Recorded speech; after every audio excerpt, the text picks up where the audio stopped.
Faut-il acheter son bien immobilier cash ou à crédit? C'est ce qu'on va voir de suite en une minute. Durant l'accompagnement que je faisais avec un client investisseur pour l'achat d'un de ses biens immobiliers, ce dernier me dit qu'il veut acheter comptant. Alors, je le dis de suite, chacun sa stratégie et des fois ça peut être compréhensible par rapport à plein de facteurs externes qui ne sont pas forcément liés à l'investissement en lui-même.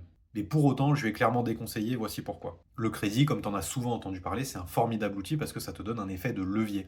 En effet, avec le même capital, tu vas pouvoir multiplier les investissements et atteindre des biens qui étaient hors de ta portée avec le budget que tu avais. La deuxième chose, c'est que les intérêts sont déductibles du bénéfice que tu vas faire et donc quelque part, tu vas réduire ton imposition par ce biais.